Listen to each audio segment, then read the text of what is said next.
salve ouvintes e ouvintes do podcast do lado esquerdo do muro, Conexão Israel. Estamos de volta a mais uma semana, eu, Marcos Gorenstein e João Miragaia. Fala aí, João, tudo tranquilo? Fala, Marquinhos, tudo tranquilo? O ouvinte que escutar algum chiado é porque eu estou gravando da rua. A gente está gravando no horário alternativo às 2h10 da tarde da quinta-feira, logo depois do jogo Suíça e Camarões, que eu não vi. Enfim, e aí estou aqui na rua em Granana e pode passar um carro, uma moto, uma pessoa gritando, então é isso. Aí, inclusive, estamos gravando nesse horário alternativo, são 2h10 da tarde aqui em Israel agora, porque o João vai vestir a amarelinha hoje à noite. O jogo é no horário em que a gente costuma gravar o nosso podcast, e o jogo do Brasil. Eu vou estar trabalhando, cara. Eu termino a aula às 10 da noite. E até eu chegar em casa é 10h30, né? Aquele horário do nosso podcast. Aí eu já combinei aqui em casa que é o seguinte: primeiro, eu vou sair da aula, não vou pegar celular, não vou saber nada, vou chegar em casa, vou ligar a televisão, botar para rever, né? Botar para, como é televisão digital, né? Dá para você começar a ver de novo. Eu vou ver o jogo desde o início. Fiz isso na Copa passada também. Fui trabalhar um dia de um jogo, e aí foi a única forma de eu conseguir ver o jogo sem saber o resultado. Mas vamos ver. Não estou torcendo, não. Essa Copa tá muito muquirana, tem aquela... Vendo o jogo com aquela dor de barriga, né? Por tudo que envolve essa Copa aí, mas enfim. Vamos que vamos. Vamos então para o nosso primeiro bloco, porque a semana aqui também não foi nem um pouco fácil. É isso, gente. Nesse bloco aí a gente vai tratar de questões domésticas, né? De política e tudo mais. Vamos começar com uma notícia que a gente já comentou na semana passada, sobre a questão do aumento dos juros. Mais uma vez, o Banco Central israelense optou, né, por aumentar a taxa de juros em 0,5%. A gente chegou agora a 3,25% ao ano. E isso aí, João, como a gente sempre comenta, tem implicações diretas, né, na vida do cidadão, principalmente do cidadão de classe média, né? Quem tem prestação da casa própria, né, começa a pagar mais caro. Isso tem influência direta no aluguel, e sem contar de tudo que já vem aumentando aqui em Israel a passos largos nos últimos períodos, né, cara? Pois é, sem contar quem tem empréstimo no banco, que não é pouca gente, né? Ou quem está no menos, né, no negativo no banco, também paga mais. Pois é, isso influencia na vida de muita gente, né? Enfim, como a gente comentou na semana passada, por que se faz isso, os efeitos de fazerem isso, já deixou esse comentário, mas a gente recebeu essa semana um comentário de um amigo meu, do Fernando Gainer, né, que também é ouvinte do podcast, que agora está morando lá em Portugal. Um abraço aí pro Fernando, conhecido como Todd. E ele comentou um pouco por que nessa época pós-pandemia, né, e de grande inflação e dessa guerra, esse aumento de juros parece uma medida não racional, né, para controlar a inflação, até porque é um fenômeno global. Eu vou deixar esse comentário para ele, ok? Enfim, que não é economista, mas chegou a estudar um pouco de economia, né, até abandonar o curso, e aprendeu alguma coisa, aprendeu bem, e fez um comentário da nossa posição sobre isso. A gente convida os nossos ouvintes, a exemplo do Fernando, se quiserem fazer algum comentário, ok? Não precisa só mandar por escrito para a gente, podem também gravar um áudio, e dependendo se for pertinente, a gente pode reproduzir aqui no podcast também. Então, Marquinhos, toca o Fernando aí para a gente poder seguir. É isso aí, manda, Fernando. E um comentário que assim que começou o episódio eu fiquei com vontade de fazer, mas eu esperei chegar até o fim, em relação à alta da taxa de juros. Isso é uma medida que eu acho que merece muito ser comentada, porque vários países estão fazendo isso, e isso claramente não tem um sentido muito grande, porque quando você aumenta o custo do capital, é porque as pessoas estão gastando muito dinheiro, uma inflação de demanda. E nesse caso, o que o mundo vive é uma inflação de oferta, né? Seja porque se perdeu eficiência com a guerra no mercado internacional, os preços subiram, seja porque teve queda de oferta de alguns itens, porque a China fez lockdowns, porque a Ucrânia não conseguiu exportar, seja porque as empresas que produzem estão aumentando as taxas de lucro de forma enorme. Mas, de qualquer forma, o que está fazendo o preço aumentar é do lado da oferta. E aí, quando você vai e aumenta o custo do capital, você, ao invés de resolver a oferta, né, assim, incentivando mais produção, você faz o contrário. Você premia quem já está capitalizado e dificulta alguém abrir um novo negócio, né? E aí, se estava difícil consumir com os preços caros, agora fica mais difícil consumir com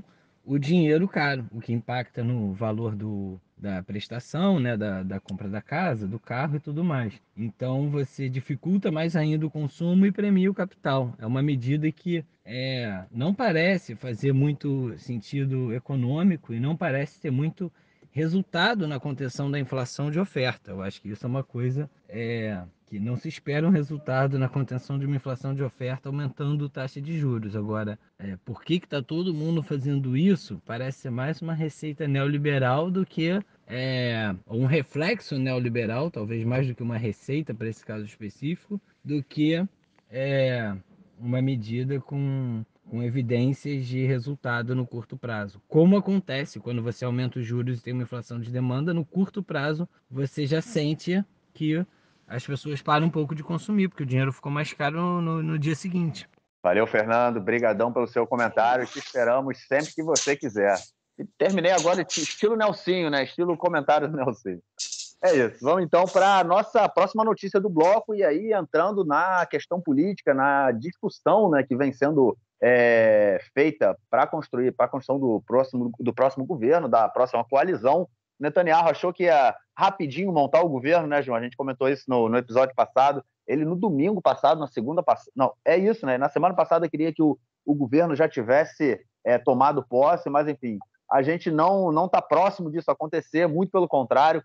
As crises continuam aí na base de partidos do Netanyahu. A gente comentou, né, no último episódio que tanto o primeiro Netanyahu tinha oferecido o Ministério das Finanças ao Aryeh Deri, né, do partido Shas, e depois ofereceu para o Smotrich, né, do Partido Sionismo Religioso. Isso porque o Smotrich queria a pasta da defesa, né, o Ministério da Defesa, e o Netanyahu falou que isso não ia acontecer. A gente comentou muito em função também da pressão americana, né, para que essa pasta não ficasse com o Smotrich. E aí, né, ficou aquela crise, porque o Deri queria o Ministério das Finanças, né, um ministério super importante, o Smotrich também queria, né, e até que essa semana o Deri, né, ofereceu ao Smotrich fazer uma rotação, né, entre os dois aí no ministério. O Smotrich ele começaria como ministro das Finanças, né? Rotação que virou uma coisa muito comum aqui na política israelense. O Smotrich, ele nessa negociação, ele também queria incluir uns outros itens aí nessa negociação, fazendo com que funções, né, ou tarefas, não as funções é melhor, né, de outros ministérios fossem colocados aí sob as asas, né, do Ministério das Finanças, né, que ele vai ser o ministro,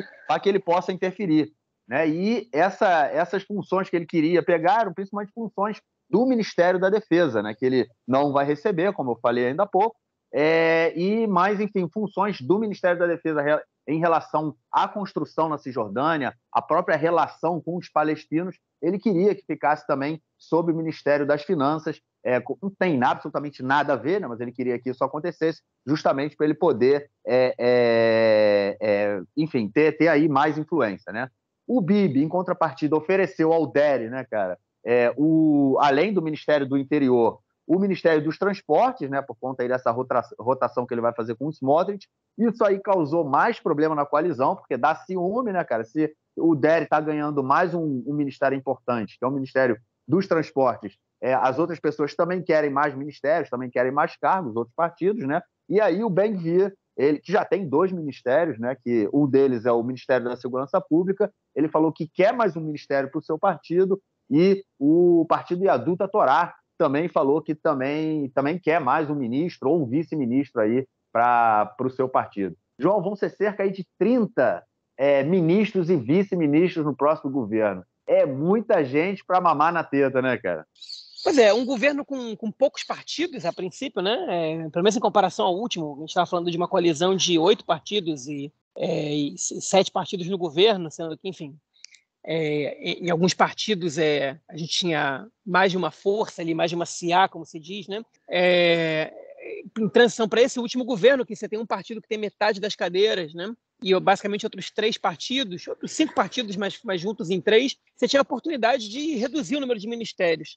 Mas não vai acontecer, provavelmente não vai acontecer. Se acontecer, vai ser uma redução muito pequena, justamente porque o Netanyahu cometeu um erro de cálculo nessa brincadeira. Qual foi o erro que ele cometeu? Ele, para poder fazer o Smotrich descer do degrau, né, do patamar que ele se colocou, lá do pedestal que ele se colocou, ele fortaleceu o Deri. E nessa brincadeira aí, ele acabou que fez todo mundo subir um patamar mais, né, ficar em cima do pedestal, e ele não consegue descer essas pessoas de lá. Então, ele botou o Deri para disputar o Ministério das Finanças com o Smotrich, e o Smotrich falou, beleza, então não tem problema, me dá o Ministério da Defesa. E aí, quando um vê isso, começa a querer mais, aí o Ben-Gvir também começou a pedir mais ministério, aí os 10 da Torá, que já tinha fechado com um ministério só, falou, não, peraí, se todo mundo recebendo, eu também quero. E os membros do próprio Likud, que são o maior partido, começaram a ficar enciumados, porque os ministérios com maior orçamento, com exceção do Ministério da Defesa, que agora vai ficar com o Likud, eles estão indo para os outros partidos e o Likud está ficando com os ministérios com orçamento menor, né? Enfim, a gente ainda não sabe qual é que vai ser a divisão, mas se fala que o sionismo religioso vai receber o Ministério da Saúde ou o Ministério da Educação, okay? Que são ministérios com um orçamento bastante grande, enfim, importante. O Ministério dos Transportes vai para o Chas, que é o ministério que o Likud queria muito deixar nas suas mãos. Enfim, a gente está falando... E o Ministério do Interior também vai para o Chas, que vai ter um super ministério, que provavelmente o Deri vai exercer os dois. O próprio Ministério da Defesa, que é um ministério importante, ele vai ser fragmentado. O que existe é o Minhal HaEzrahi, é a Secretaria Civil do Ministério da Defesa, que é exatamente o setor do Ministério da Defesa que cuida de todas as questões ligadas aos assentamentos. Ou seja, o Ministério da Defesa ele tem toda a questão da defesa, efetivamente, que é cuidar do Exército, que é cuidar das forças de segurança, como o Shabak, né, que como é o Mossad. Tudo isso são instituições do Ministério da Defesa. E o Minhal HaEzrahi. O Minhal HaEzrahi tem um orçamento menor e em geral, o ônus do ministro da Defesa, porque são as questões mais espinhosas, né? Que é você ter que lidar com os colonos, com os movimentos radicais, extremistas ali dentro, né? Que é você ter que lidar com todas as questões civis, né? Que enfim, muitas questões que você tem que estar trabalhando diretamente com o Ministério da Justiça, né? Enfim, é a parte que os ministros da Defesa não gostam muito de lidar. Em geral também, porque a maioria deles vem do meio militar, não tem interesse na questão dos assentamentos. Às vezes até tem, mas não tem interesse em lidar com a burocracia, que tem a ver com os assentamentos e com a colonização, e que é justamente o que o Smotrich quer. O Smotrich não está interessado em lidar com o exército, ele não está interessado em lidar com o Mossad, ou não sei se não está interessado, mas não é o que mais interessa a ele. Ele não é capacitado para isso, ele nunca teve interesse nisso, né? Ele só solta jargões e bravatas em relação a essa questão, mas o que o Smotrich quer do Ministério da Defesa, justamente, é lidar com o que os ministros da Defesa não querem, que é a indústria das colônias. Que eu digo a indústria o que é? É tudo que mobiliza de burocracia, da parte financeira, e tudo que ele pode fazer ali. A que eu me refiro? O ministro da Defesa, hoje, ele tem o poder de declarar se um assentamento é legal ou ilegal, de regularizar um assentamento. Óbvio que alguns têm que passar por lei, mas, enfim, ele pode dar canetadas ali. O ministro da Defesa, ele hoje pode, através do Minhal HaEzrahi, ele pode ordenar evacuar um assentamento ou não, né? Por exemplo, a Suprema Corte determinou que o Ministério da Defesa evacuasse o assentamento de Roma, e o Benny Gantz ele se recusou a fazer isso durante o período pré-eleitoral. Okay? Então, está ali a canetada na mão, ainda que a Suprema Corte decida e obrigue o Poder Executivo a tomar uma decisão, a tomar uma atitude, né? A executar, o Poder Executivo ele pode enrolar, como o Benny Gantz fez agora, e vocês não tenham dúvidas que o Smotrich vai fazer o mesmo, e depois que tiver Rock Itgabrut, que a gente fala, Pisgat Itgabrut, que a gente falou disso na edição retrasada do podcast, que basicamente é o direito do Poder Legislativo de passar por cima de decisões da Suprema Corte, principalmente com leis que dizem respeito à questão dos direitos humanos, aí que ele vai fazer mesmo, né? Então é isso que o Smotrich quer. E ele conseguiu. Isso passou agora para o Ministério das Finanças, né? De acordo com essas negociações que estão sendo costuradas agora entre o Smotrich e o Netanyahu. Enfim, então ele vai levar isso. Em termos de orçamento, nem é tão grande assim, mas em termos de poder dirigir a máquina dos assentamentos, é fundamental para ele, para poder acelerar a construção, para poder acelerar a regularização de assentamentos que são considerados ilegais, para poder levar infraestrutura para assentamentos ilegais, que obviamente que não podem ter infraestrutura ligada ao governo e ao Estado, porque eles não são legais, né? E etc, etc. E antes que alguém me diga, mas nenhum assentamento é legal. Bom, segundo a lei internacional é verdade, mas segundo a lei israelense tem assentamentos que são legalizados e outros que não são. E o Smotrich ele tem um interesse em legalizar todos os assentamentos judaicos na Cisjordânia. Enfim, então ele está negociando isso. Ele provavelmente vai sair com isso. Okay? e o Deri vai sair com um super ministério, que é uma junção do Ministério dos Transportes com o Ministério do Interior, que dominam um orçamento muito grande, e ele ainda quer o Ministério do Negev e da Galileia, que ele está em disputa agora com o Itamar Ben-Gvir, do partido Força Judaica, né, que concorreu junto com o Smotrich. Eles agora se separaram na hora da negociação e vão agora estar separados na Knesset. O Ben-Gvir tem 6 parlamentares, o Smotrich tem 8. E, enfim, e tem um nono parlamentar, né, um 15º, que é o do Noam, que não pertence a nenhuma das duas Siot, nenhuma das duas... enfim, não sei como é que traduz exatamente o termo SIA, né? Nenhuma das duas bancadas, né, digamos assim. É um partido que concorreu com eles, mas está sozinho.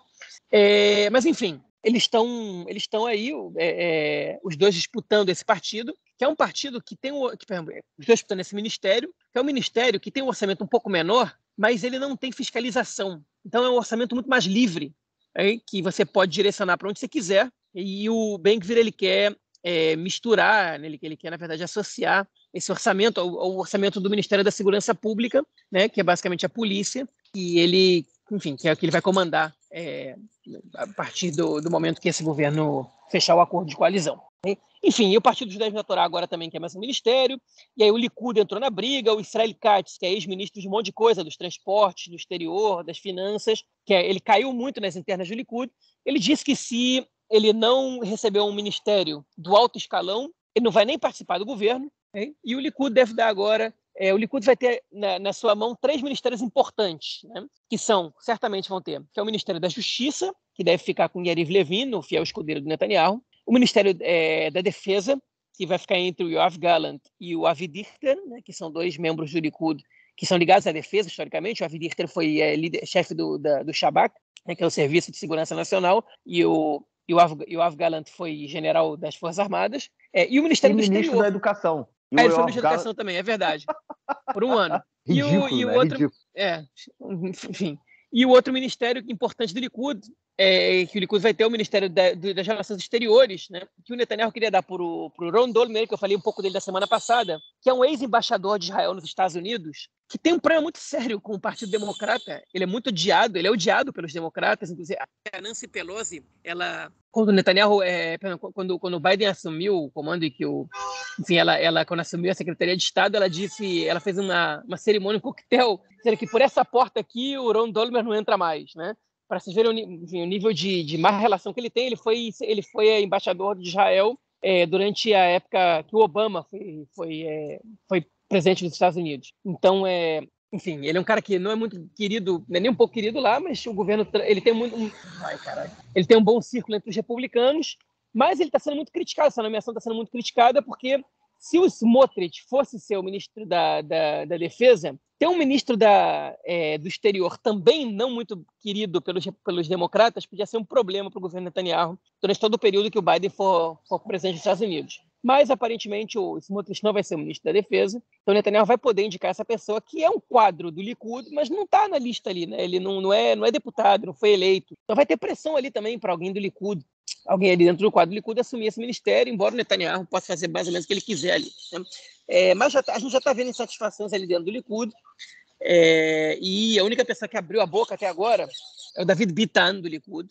que ele não pode ser ministro porque ele está sendo investigado por corrupção, então ele não pode exercer cargos de ministro. Foi o único que abriu a boca porque ele não tem medo de represália do Netanyahu, e ele disse que enquanto ele está vendo o governo distribuir as principais pastas para os outros partidos, o Likud fica sem nenhuma, e que é um absurdo isso, etc, etc. Obviamente que ele não criticou o Netanyahu, ele direcionou mais a crítica dele aos líderes dos partidos que compõem a base, né, dizendo que eles são interesseiros, etc, etc. E aí, mas, na verdade, para meio entendedor, acha que essa é uma crítica também ao Netanyahu, que, segundo algumas vozes ali que não querem...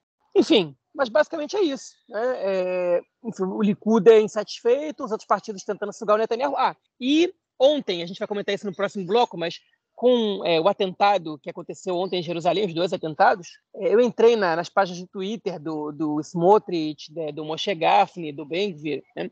E os Likudnikim, né, os membros do Likud, estão atacando eles como se eles fossem responsáveis pelo atentado, por estarem dificultando a formação de um novo governo, um governo que lide com a segurança melhor e contra o terrorismo. O Smotrich, ele virou a principal vítima, virou o principal refém A principal vítima da máquina de ódio do Likud, gente. A incitação contra ele está impressionante, hein? Ele está sendo atacado por todos os lados, estão comparando ele ao Hamas, enfim, a membros do Hamas e de outros grupos terroristas, né, como responsável pela queda do governo de direita de Israel, que não conseguiu se formar, e etc, etc. Ele se queixou, o Netanyahu foi lá e recriminou uma postagem contra ele, mas não recriminou toda a máquina de ódio contra ele, porque o Netanyahu não admite que tem uma máquina de ódio atuando, né? Que, enfim, semelhanças com o Brasil à parte, há muitas suspeitas que o principal coordenador dessa máquina de ódio seja o filho do Netanyahu, né, o Yair Netanyahu, enfim. E o Smotrich agora ele vem sofrendo as consequências disso, né? Ele se jogou a favor dele durante muito tempo, agora está jogando contra. Quem dificulta um pouquinho a vida do Likud, do Netanyahu, vira vítima dessa máquina de ódio para sempre, né? O Smotrich, o que ele quer, basicamente, é superar o Bennett. Ele quer ser mais importante, ele quer ser o cara de kippah srugah, né, de kippah de crochê, mais importante da história do país, né? O Bennett chegou muito longe, foi primeiro-ministro. O Smotrich, ele agora está obsessivo por isso. E essa obsessão vai custar para ele um lugar para a família Netanyahu que o Bennett tinha também, né? Que é entrar na lista negra, pelo jeito. Ele já está começando a ver as consequências disso. A questão que a gente vai ver agora é se ele vai afrouxar ou se ele vai até o fim, né? Porque vale a pena a gente dizer, essas 15 cadeiras que o partido dele conseguiu na Knesset, elas foram muito mais em função da popularidade do Ben-Gvir do que do próprio Smotrich. Então agora eu quero ver se ele vai conseguir segurar a onda por muito tempo. Vamos ver. É isso, mas ele vai receber aí o Ministério do Assentamento, que é o Minhal HaEzrahi, né? Como você falou, realmente vai criação de um ministério novo para permitir que o Smotrich controle tudo que seja relacionado à Cisjordânia. Começamos a ver o tom do próximo governo, mas na continuação desse podcast, a gente vai continuar vendo o tom. Vamos então à nossa próxima notícia. Vamos continuar, né, já que a gente está falando tanto do Smotrich, João. Vamos continuar falando dele, vamos continuar falando do partido dele. Então, vamos começar por quê? Vamos começar pelo Rabino Druckmann, que é um dos principais, se não o principal rabino, né, da Tzionut Datit, né, do sionismo religioso, e ele deu uma entrevista no final de semana passado para o jornal Israel Hayom, né, um jornal que sempre apoiou muito o Likud, né, o dono do jornal, o ex-dono do jornal, se não me engano, ele morreu, né? O Adelson morreu. Mas ele era bibista, né? E o jornal, ele sempre foi um jornal que apoiou muito o Likud. Enfim, e aí o Rabino deu uma notícia para esse jornal na semana passada, deixando aí bem claro quais serão as políticas que o partido dele defende para o próximo governo, né? Enfim, ele falou que, dentre outras coisas, ele falou algumas coisas, até que uma chocou mais aqui a gente. Ele falou que a conversão, né, do judaísmo ela deve ser descentralizada, né, que hoje é pela Rabbanut Arashi, né, o Rabinato Central, né, é o único órgão que pode fazer a conversão. Ele quer que a conversão seja mais descentralizada. Por outro lado, ele diz que não precisa fazer nenhuma reforma na Kashrut, né, que foi uma das políticas desse último governo, descentralizar a questão da comida kasher, né? Ou seja, até hoje, né? Não, agora não mais, né? Por enquanto, o Rabinato, né? Era a única organização que tinha o direito de dar uma certidão de kashrut, né? De que um determinado estabelecimento comercial ele respeitava as regras da religião, né? No que diz respeito à comida, funcionamento e tudo mais. Enfim, e aí o último governo ele acabou com esse monopólio do Rabinato Central, e o Rabino Druckmann diz que não tem problema com a Kashrut, que a Kashrut pode ser centralizada no Rabinato, isso não é problema nenhum para ele. E ele foi falando disso, falou que o Bagatz, né, que o Supremo Tribunal tem um papel muito importante, mas que ele deve funcionar dentro de determinados limites, né, ou seja, dando aí a entender que ele também defende a Roca Itgabrut, né, que a gente comentou dela. Eu acho engraçado quando falo que o Bagatz tem poderes ilimitados, né, que é uma mentira, né? Que, na verdade, o Bagatz ele se pauta em função da legislação existente, né, e principalmente das leis básicas, né? A gente já comentou que Israel não tem uma Constituição, mas tem um conjunto de leis básicas que tem um valor constitucional, né? E essa, em última instância, aí, é a forma em que os juízes, né, do Supremo Tribunal de Justiça usam para julgar se outras leis entram em choque com as leis básicas ou não. Enfim, só que o que mais chocou, né, a população aqui, de uma forma geral, isso saiu na mídia e tudo mais, foi que quando o Rabino Druckmann falou que ele não se opõe ao que a gente fala aqui em Medinat Halachá, né, que é um Estado Halachá. Halachá é o código de leis da religião judaica, né? Ou seja, ele não se opõe que o Estado seja gerido de acordo com as leis da religião judaica e não com leis civis, né, leis seculares, vamos dizer assim. Enfim, é o cara que defende aí que a gente é um fundamentalista, né, religioso, que agora está com representação e forte representação no poder, dando aí as suas caras. E uma outra, entra já na segunda, João, no segundo comentário do Smotrich, aí eu vou entrar e aí você comenta tudo de uma vez. O Smotrich, né, que é do partido do Rav Druckmann, né, o Rav Druckmann, na verdade, apoia o partido do Smotrich, ele participou de uma como é que chama? De uma conferência que foi organizada dentro do parlamento, uma conferência para falar sobre organizações de direitos humanos. Na verdade, o nome da conferência era Organizações de Direitos Humanos Operadas pelo Hamas, né? E o objetivo dessa conferência era falar de organizações estrangeiras, né? Organizações de direitos humanos estrangeiras, que no caso, como eles dizem, né, que seriam operadas pelo Hamas, e são organizações antissemitas, né, e antisionistas. Só que eles incluíram aí nesse rol, né, de organizações como o Quebrando o Silêncio, né, que é uma organização israelense de ex-soldados, né, enfim, que defende os direitos humanos. Uma outra organização chamada Shalom Arshav, né, que eu acho que muitos dos nossos ouvintes acreditam que conheçam, que é a organização Paz Agora, e também falou do novo fundo para Israel, né? A Keren Hadashah, que na verdade é um fundo que já existe há 43 anos e ele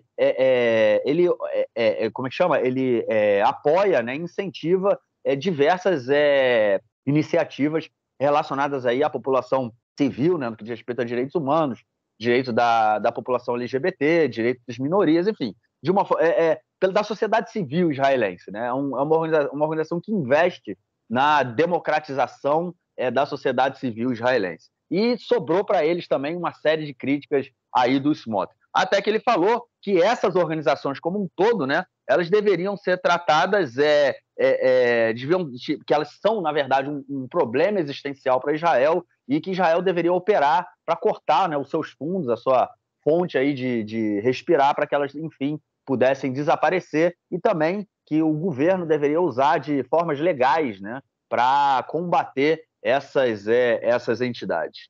João, gerou uma série de críticas aí, uma série de reações, né? O Amichai Shikli, do Likud, ele inclusive falou muito também, né, dessas organizações, também chamou de antissemita, antisionista e tudo mais, e a Merav Michaeli, do Partido Avodá, ela falou que o que o Smotrich quer é acabar com o lado democrático, né, do Estado de Israel, e subordiná-lo ao que hoje muitos, né, costumam chamar de judaísmo.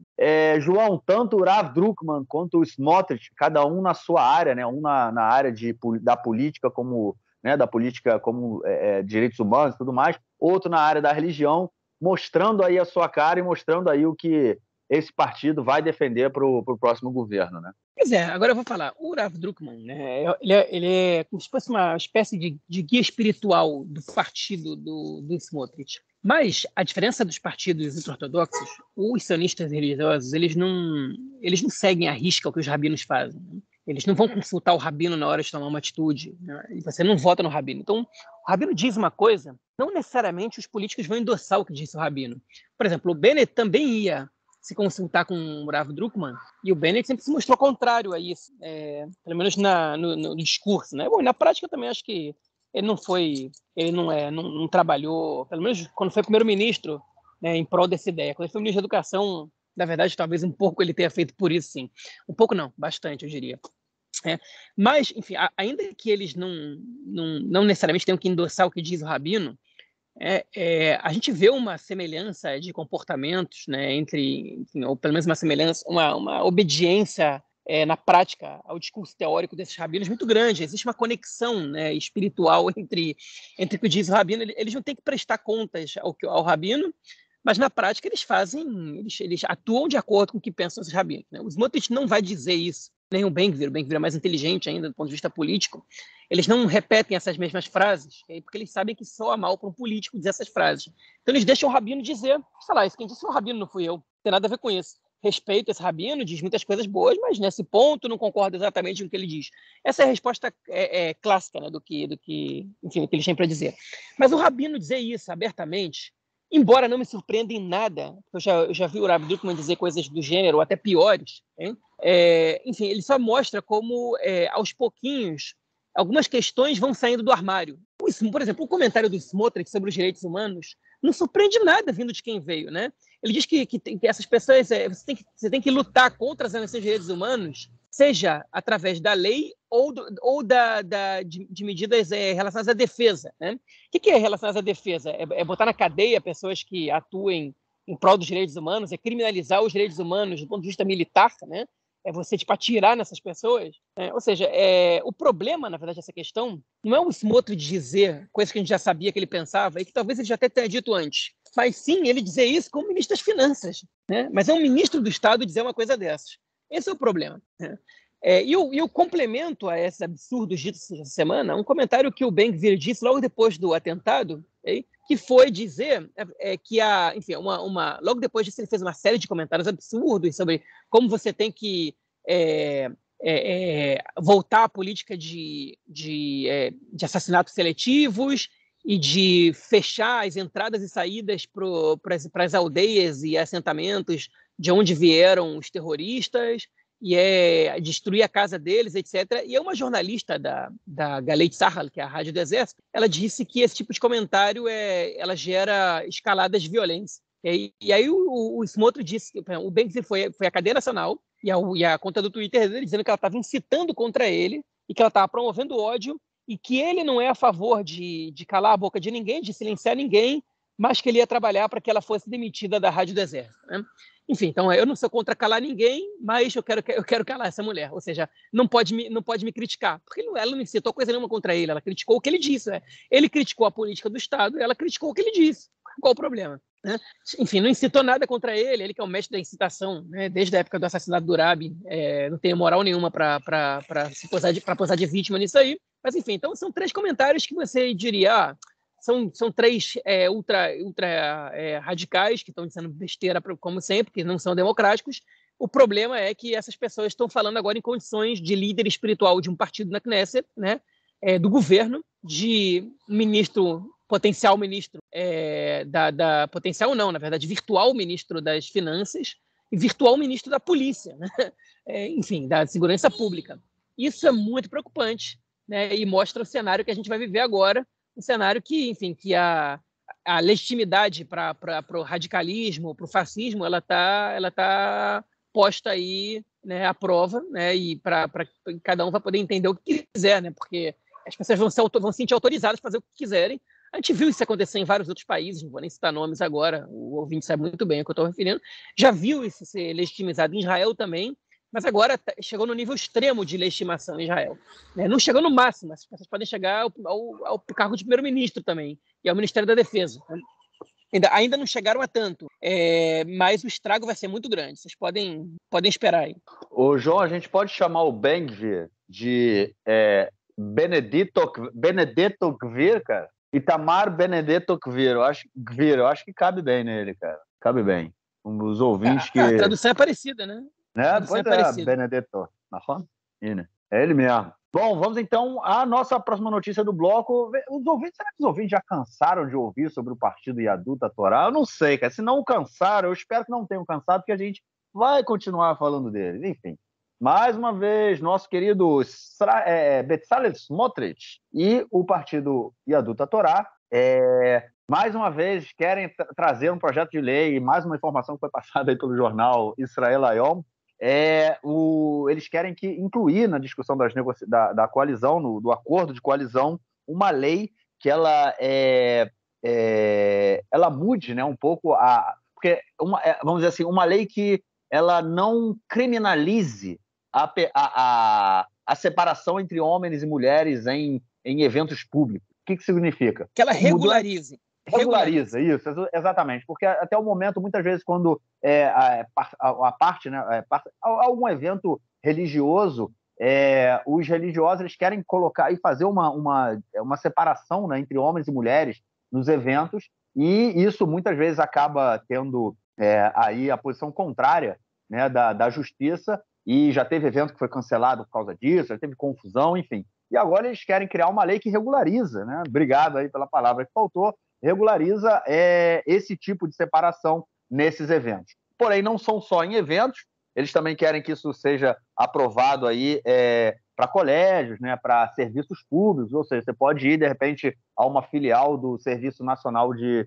Segurança Social e você vai ter uma fila para homem e uma fila para mulher, né? Enfim, isso em determinadas cidades, obviamente, a princípio, inicialmente, né, eu acho que eu falo isso porque eu acho que quando a gente abre brechas nesse sentido, é sempre o início, né? Não é nunca o fim, é sempre o início. Mas, enfim, inicialmente aconteceria nas cidades onde a população é majoritariamente ou unicamente ultra-religiosa.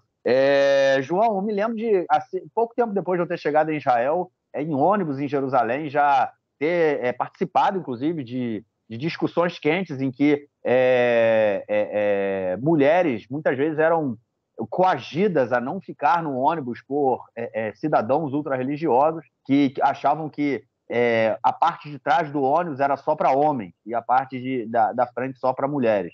Então, já vi várias discussões, já participei de discussões vamos dizer assim, aquela confusão de chamar a polícia e tudo mais. E agora, João, a gente volta a ver isso aí, volta a ver esse tipo de discussão na ordem do dia, e como você comentou no bloco passado, sendo defendido aí por ministros de Estado, ministros que vão ocupar, inclusive, cargos aí bem importantes. Isso tudo, João, quando a gente vê no Irã, né, mais de 300 mortos em função de protestos pela igualdade de gênero, a gente vê uma Copa do Mundo completamente louca, né? Onde é proibido fazer qualquer tipo de manifestação em prol da comunidade LGBT. A gente tem aqui em Israel esse retrocesso aí também, essa tentativa, mais uma tentativa de retrocesso, levando o país, mais uma vez, para a Idade Média. Difícil, hein, cara? Bem difícil. Isso, se você não considerar que há pouco tempo um parlamentar do judaísmo da Torá, ele disse que por ele as mulheres nem votariam, né, na Knesset, né? Por ele as mulheres não teriam direito nem a voto, porque estava sendo debatido se ia ter cota, esses partidos tinham que ter representação feminina, um mínimo de representação feminina, porque vale lembrar que esses dois partidos, o judaísmo da Torá e o Shas, eles não têm nenhuma mulher na Knesset, nunca tiveram nenhuma mulher nas suas fileiras. Então, eles são contra a participação, dizem que política não é lugar para mulher. E a Knesset estava debatendo se devia ter um mínimo, uma cota de mulheres, né, nos partidos. Ele disse que, por ele não ser contra que tenha mulheres na Knesset, como ele acha que as mulheres não deviam nem votar, né? E agora essa separação, entendam bem, ouvinte, a separação não é só para fila, né? Essa é uma separação para tudo, uma separação que ela é discriminatória em relação às mulheres, né?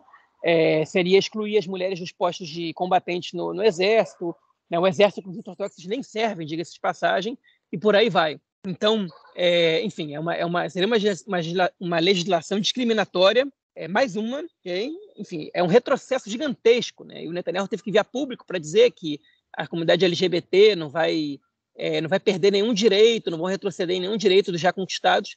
Eu duvido, eu quero ver ele segurar essa peteca aí. Não só a comunidade LGBT vai perder direitos, como as mulheres também, como outros grupos também. Também acho que ele não vai segurar essa peteca aí, não. Não vai dar para ele, não. Muito pelo contrário, eu acho que a comunidade LGBT vai ser a primeira que vai sofrer, inclusive com a questão, a gente comentou, né, cara, a lei a cura gay, né, que eles querem, é proibido, né, aqui em Israel, e eles querem acabar com essa lei aí, revogar a lei que proíbe a cura gay. É isso. Vamos então ao nosso próximo bloco para tratarmos de questões do conflito palestino-israelense. Bom, gente, semaninha, na verdade, as semanas têm sido bem difíceis, né, para a gente que acompanha aí a questão do conflito, que principalmente vem acontecendo na Cisjordânia, região de Jenin, Nablus, né, e essa semana não foi diferente. João, vou tomar a liberdade de incluir aqui na pauta uma coisa que a gente nem colocou, acabou fugindo, mas no sábado passado, sexta e sábado da semana passada, houve o Shabbat Hayei Sara, né? É o Shabbat em que dezenas de milhares de judeus ortodoxos vão até Hebron, né, para comemorar, né, para lembrar, enfim, a vida da matriarca. Eu acho que é esse o motivo, não sei o motivo específico, que está enterrada, né, dizem que está enterrada ali em Hebron, né, no túmulo dos patriarcas, e houve um pogrom cometido por colonos judeus contra a população palestina que vive ali na parte israelense, né, de Hebron.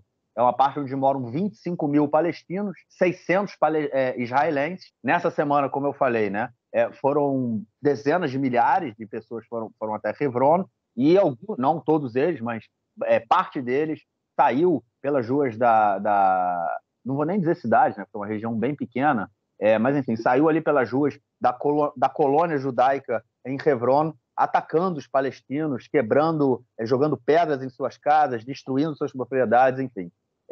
Isso saiu na televisão, todo mundo falou disso e tudo mais, mas só saiu mesmo a sério porque um dos terroristas judeus, ele atacou uma soldada israelense, bateu nela, depois foi se descobrir que a soldada, inclusive, ela mora em Hebron e foi atacada por um desses terroristas. Obviamente, ninguém foi preso, apesar da destruição e da violência cometida contra a população palestina. Obviamente, ninguém foi preso. Obviamente, ninguém foi chamado de terrorista, o que não aconteceria se fosse o caso contrário.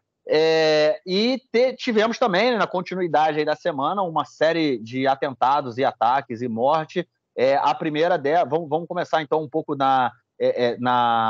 enfim, vamos pela linha do tempo, né? A primeira foi na terça-feira, né? Na terça-feira, 2 jovens drusos de 17 anos, eles viviam, né? Um deles, né? Na cidade de Daliat et Carmel, que ela fica aí indo em direção ao norte de Israel, na região de Hadera, para quem conhece. Os dois, eles foram para os territórios ocupados para ir num mecânico. Na saída do mecânico, eles tiveram um acidente. Os dois ficaram feridos gravemente, foram levados por uma ambulância do Crescente Vermelho para um hospital chamado Ibn Sina, que fica na região de Jenin. Os médicos falaram que um deles, né, um dos jovens, chamado Adir, ele poderia ser transferido para Israel, e o outro, chamado Tiran, não poderia ser transferido, porque a situação dele, né, de saúde dele era muito crítica, e caso fosse feita essa transferência, ele poderia morrer no caminho. Então o Tiran ficou em Jenin e o Adir ele foi transferido, até que na noite, né, da terça-feira, militantes armados palestinos invadiram o hospital e e sequestraram, né, o Tiran. A família do Tiran disse que ele foi sequestrado ainda em vida, ele estava vivo e morreu, né, assim que ele foi tirado do hospital, mas isso não foi confirmado, né, por autoridades e tudo mais. Sempre se tratou como se tivesse sido um sequestro de um corpo, né? E, enfim, aí gerou um imbróglio muito grande, porque se descobriu que o cara era druso, né? O jovem era druso, uma série como é que chama? De lideranças políticas palestinas começaram a debater o que fazer, se devolveria o corpo ou se exigiria que Israel devolvesse também corpos, né, de palestinos que ficam presos em Israel, né? Israel tem, eu não sei dizer o número certo, mas são algumas dezenas de corpos de militantes palestinos e cidadãos que morrem em confronto com o Estado, com o exército de Israel. Os corpos são sequestrados e estão sequestrados por Israel, e o objetivo deles era fazer uma troca de corpos, só que autoridades da sociedade civil palestina colocaram pressão para que o corpo fosse liberado sem nenhuma pré-condição, até porque eles não queriam ferir aí a relação com a comunidade drusa e tudo mais. Inclusive a Jihad Islâmica, né, João? Ela falou que o corpo deveria ser devolvido sem nenhuma exigência, sem nada. No final do dia de ontem, na quarta-feira, o corpo foi, enfim, devolvido para a família do Tirano, que vai poder aí prosseguir, né, com os rituais de enterro, o que não acontece com as famílias de dezenas de palestinos que vivem na Cisjordânia. Que caso estranho, hein, cara? Caso muito estranho. Enfim, me surpreendeu, um israelense no hospital em Jenin, aí fui olhar o que aconteceu, era um druso, né? Pensei primeiro que era um muçulmano, então eu descobri que os drusos também vão lá fazer negócios. O cara foi trocar o aparelho de som do carro dele, e aí se envolveu num acidente, morreu, enfim, eu fui internado no hospital. Ninguém sabe se ele morreu no hospital ou não, ainda que enfim, o consenso diga, a maioria das informações diga que sim. Aí sequestraram o corpo, enfim, já conseguiu trazer de volta, talvez se fosse de um judeu fosse um pouco mais difícil, né? Mas, enfim, acho que os palestinos liberaram com um pouco mais de facilidade, porque o sujeito era árabe, no caso druso, enfim. Mas teve manifestações em Dalit Carmel, né, que é o lugar de onde ele vem, enfim, a comunidade onde ele vem, uma bagunça danada, né? Caso bastante complexo. Essa semana foi uma semana horrível, né? Teve mais um palestino morto em Nablus, em troca de tiros com o exército, né? Toda semana praticamente tem 1, 2, 3 que morrem em conflitos com o exército. Teve a cereja do bolo da semana ruim, do bolo estragado. Foram esse duplo atentado em Jerusalém ontem de manhã, nessa quarta-feira de manhã, né? Umas bombas que, a princípio, a gente não sabe se foram colocadas em mochilas, mas aparentemente estavam em bicicletas, né? Que estão presas ali perto de 2 pontos de ônibus, um deles bem na entrada de Jerusalém, outro num summit, né? numa parada de ônibus também importante, Ramot, que é num bairro em Jerusalém Oriental, no bairro Oriental, explodiram numa diferença, se não me engano, de 15 minutos entre uma e outra. A primeira, com muitos feridos graves, inclusive um morto, um garoto de 15 anos estava indo para uma yeshiva, uma academia rabínica, como faz todos os dias. Provavelmente ele morava ali perto, em Givat Shaul, ali num desses bairros que está ali na entrada de Jerusalém. E o outro deixou 3 feridos leves, né? Enfim, ferimentos leves pode ser também trauma, pode ser também ataque de ansiedade, né? Ataque de pânico, etc. Enfim, mas foram 19 feridos ao todo, 5 deles em estado grave e um morto até agora, um deles em estado crítico, né, no hospital. A gente até está lutando pela vida. Tipo de atentado que não acontecia há alguns anos em Israel, né, de explosão, de bomba. Um atentado que foi planejado por grupos terroristas. Até agora ninguém assumiu a autoria, o que não é comum, mas é um ataque planejado, o que coloca um pouco em xeque o trabalho da inteligência israelense. Os ataques planejados têm sido evitados em sua imensa maioria nos últimos anos, né? Um ataque de um lobo solitário é muito difícil, que o sujeito resolve um dia pegar uma faca ou o próprio carro e fazer um atentado. É difícil você prever, mas um ataque a uma bomba, 2 bombas simultaneamente em estações de ônibus, que você possa colocá-las ali sem ninguém te ver, né? Que você possa preparar as bombas sem ninguém saber que você está preparando, e que você possa ativar essas bombas em horários muito parecidos, à distância, né? Não está ali no lugar. É um atentado que tem que ser muito bem planejado, muito bem para ter sido executado dessa maneira, que ele foi muito bem executado, e deixou feridas aí muito grandes, tumultuou o dia inteiro, além das vítimas, tumultuou a manhã inteira em Jerusalém. Toda a entrada e saída da cidade foi fechada, e a polícia e o exército foram procurar outras bombas em todas as estações de ônibus da cidade, né? Enfim, não conseguiram encontrar até agora a identidade dos terroristas, não sabem quem foi que fez, né? Enfim, tudo isso é incomum, mostra o grau de execução, de boa execução dos atentados. No caso, obviamente que eu me refiro à parte técnica da execução, não à moral, né? Nesse caso, enfim. E óbvio que o serviço secreto israelense ele evita dezenas, centenas de atentados desses, né, por semana, mês, e esse foi um que passou. Então, eles fazem um trabalho enfim, importante. Não estou agora julgando os métodos morais que se usam para fazer esse trabalho, mas, nesse caso, eles falharam, e é uma coisa que tem que pensar, não só para você ver por que eles falharam, mas para poder ver se vocês vão falhar outras vezes também no futuro, né? Porque o aprendizado, principalmente, não é só para punir as pessoas que fizeram, mas também é para você prever atentados no futuro. Nesse caso, o incrível que foi é que o Ben-Gvir ele chegou no lugar do atentado. O Ben-Gvir é o futuro ministro da Segurança Pública, né? Não é nem potencial, é futuro ministro. Você está esperando o acordo ser assinado, o acordo de coalizão ser assinado. Ele chegou no local e ele foi atualizado pelo chefe da polícia, pelo comandante-chefe da polícia, o Kobi Shabtai, antes do atual ministro, que é o Omer Bar-Lev, do Partido Trabalhista. O Omer Bar-Lev chegou um pouco depois, e enquanto ele não chegava, o Ben-Gvir foi sendo atualizado, né? o que, enfim, a própria polícia considerou um erro grave. Você não pode, ainda que todo mundo saiba que o Ben-Gvir vai ser o ministro, você não pode atualizar o cara que não é ministro antes do próprio ministro, né? Sobre tudo que está acontecendo. E o Omer Bar-Lev, pelo que a gente sabe, ele viu que o Ben-Gvir estava na cena, sendo entrevistado, e ali, sendo atualizado, e ele optou por não entrar ali, por não aparecer no lugar, ele ficou esperando até que o Ben-Gvir saísse dali, né, para não ter que disputar espaço e para não correr o risco de ser confrontado pelo Ben-Gvir na frente das câmeras, né, e ser ainda mais desmoralizado que ele já foi. Enfim, caso bizarro também, a própria polícia entende que foi um ato absurdo, né, você atualizar qualquer pessoa antes do atual ministro. Enfim, e esse é o desfecho também desses tempos que a gente está sombrios que a gente vai viver aí. O atentado é muito problemático, não dá para se culpar ninguém especificamente pelo atentado, né? Ninguém, nenhum político específico, nem o governo que está saindo, o governo que está entrando, enfim. Obviamente que o Ministério da Segurança Pública tem a sua responsabilidade por isso, e o Ministério da Defesa também, até porque quem atua nessa área, principalmente o Ministério da Defesa, até que a gente saiba quem foi o executor, não dá para saber quem deveria ter evitado esse atentado especificamente, okay? Mas foi um atentado grave, né?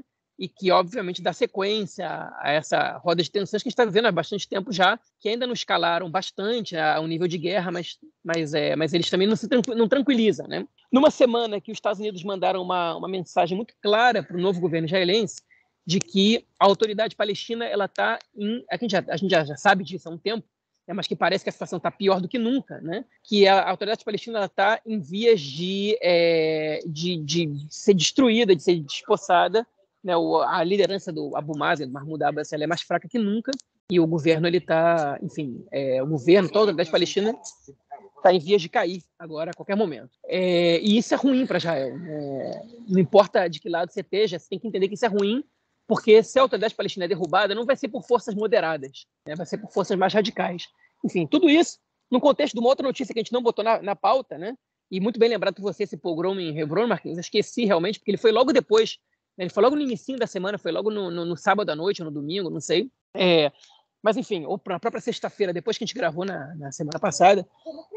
Mas, enfim, outra notícia que a gente não botou na pauta é que outra vez Israel fez um ataque à Síria, né? Esses ataques, como a gente sempre comenta, eles são frequentes, e o Irã acusou Israel de matar um membro do alto escalão da Guarda Revolucionária, né? Enfim, a gente provavelmente foi de propósito, né? Provavelmente esse ataque foi de Israel, provavelmente Israel não assume esses ataques, provavelmente esse assassinato seletivo foi de propósito, não sei se Israel queria matar essa pessoa especificamente, ou queria atacar forças iranianas ali, e acabou matando uma pessoa importante, embora eu duvido que a inteligência israelense, que o Benny Gantz, ou quem seja, se arrependeu desse ataque quando tenha sabido quem foi o morto. O Irã, como sempre, prometeu vingança, etc, etc. Uma vingança que nunca vem no mesmo nível, né? Se vem através de ações muito menores. Mas, enfim, mais uma notícia para engordar um pouquinho a... Bom, já que tu entrou em todas as notícias, né, que a gente ia falar em relação aí aos atentados e ataques e tudo mais, só fazer alguns comentários. Esse ataque aí em Jerusalém, né, um deles, para o ouvinte que conhece aqui a cidade, ele aconteceu no local que é chamado Trampiada. Para quem está descendo de Jerusalém para Tel Aviv, né, pela Estrada 1, quando a gente sai, passa embaixo da linha do trem, né, daquele trem de superfície, né, da ponte. Aí depois tem 2 postos de gasolina à direita e logo depois tem uma estação, um ponto de ônibus que ele é muito grande e fica ali uma série de, geralmente estudantes, né, mas enfim, homens, na grande maioria ultra-ortodoxos, mas também tem mulheres, obviamente, mas enfim, a grande maioria homens ultra-ortodoxos que querem sair da cidade em direção ao centro, em direção geralmente, principalmente a Bnei Brak, né? E aí eles ficam ali tentando pegar carona. Então é uma região, principalmente nessa hora, a primeira bomba estourou por volta de 7, a segunda 7h30, então uma hora que está bem cheia e por isso deixou aí, acho que nesse local foi um menino morto de 15 anos e outros 17 feridos. E realmente, como é na entrada da cidade, fechou absolutamente tudo, foi ali caótico, né? Aquilo tudo ali que aconteceu. Mas, enfim, só um caso. E o que você falou do Benedetto Gvir, João, ele chegou lá na cena do crime e o que ele também fez um discurso, né, para frente da televisão, e aí o que ele falou foi a gente tem que dar uma resposta ao terrorismo e tem que, dar uma arrochada, né, nas cadeias. Ele falou que as cadeias, nesse momento, devia estar tudo fechado na cadeia, todo mundo, fechado, né? Não sei o que ele quis dizer com isso, mas, enfim. O que ele quis dizer é acabar com a festa dos terroristas na cadeia, falou que tem que parar de dar dinheiro para a autoridade palestina. Enfim, fez todo o clichê, né, e todas as bandeiras racistas, né, que sempre ele traz. Agora, o que mais me impressiona nisso tudo, né, é realmente o tom desse novo governo, né? Cada depoimento, cada entrevista, cada fala, ou do Smotrich ou do Ben-Gvir, né, a gente vê qual vai ser o tom deles, né, do próximo governo. Se o Likud vai conseguir parar ou não o que vem pela frente, né, a gente não sabe. Mas o tom, né, que eles estão dando para o próximo governo, e eu acho que esse podcast, todas as notícias que a gente leu, que a gente apresentou aqui até agora, elas são notícias que elas mostram muito isso, né? Mostram aqui a questão do Yadut Torá, dos Haredim, né, dos ultra-ortodoxos, e a separação entre homens e mulheres, a questão, o Deri recebendo o Ministério dos Transportes, a gente pode esquecer transporte público no Shabat. Não vai acontecer, né? A gente tem aí o rabino do sionismo religioso falando sobre Medinat Alahá, né, a lei religiosa, enfim, sobre os ataques ao Supremo Tribunal de Justiça, a questão do assentamento, enfim. Eu acho que esse podcast, com essas notícias que a gente teve essa semana, ele traz dá para a gente uma visão muito acurada, né, do que, não vou dizer do que vai ser o próximo governo, mas do que, principalmente, o partido do Smotrich, o partido do Ben-Gvir, o partido do Yadut Torá e o Shas também, né, acabam querendo para o próximo governo. E aí, João, é uma coisa bem interessante que combina com o que você falou lá no início, quando a gente teve o resultado eleitoral, que você falou que o Netanyahu, nesse momento, apesar de ele ter um governo, né, de direita, né, de direita cheia, né, não tem nenhum partido ali que ele chama de esquerda, são todos, o Likud e partidos ortodoxos, né, partidos religiosos. Essa é a coalizão do Netanyahu. Então, ele, no caso, seria o lado mais à esquerda, né, da coalizão. E aí por isso que aí que a gente vai ter que ver até que ponto o Netanyahu, sendo essa esquerda aí, né, o lado menos direita, vai conseguir frear, né, todos os anseios aí dos fascistas na próxima coalizão.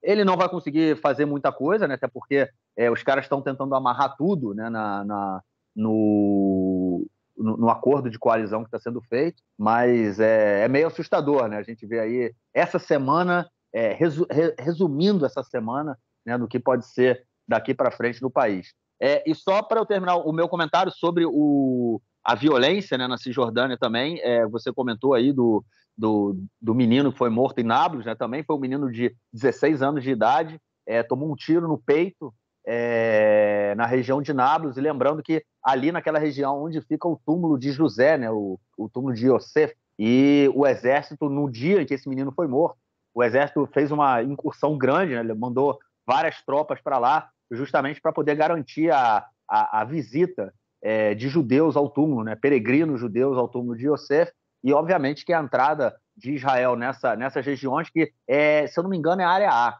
né, que é a área de controle total. Talvez o túmulo seja a área C, né, o túmulo especificamente, mas enfim, é uma região que ela é entre Nablus e Jenin, né, uma das regiões mais conturbadas ali do norte da Cisjordânia, e a gente vê, enfim, o exército entrou pela manhã e durante o dia, no final do dia, o menino tomou um tiro no peito. Nesse mesmo dia foram mais de 10 pessoas feridas com bala, né, com tiro mesmo, e outras 22 com tiro de borracha.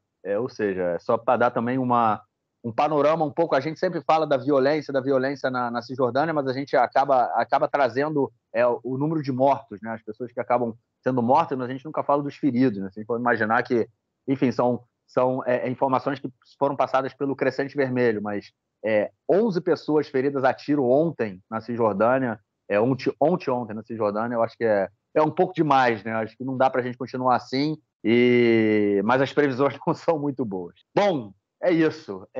Vamos, então, ao nosso próximo bloco para ouvirmos o comentário do camarada Nelson Burd. Manda aí, Nelson.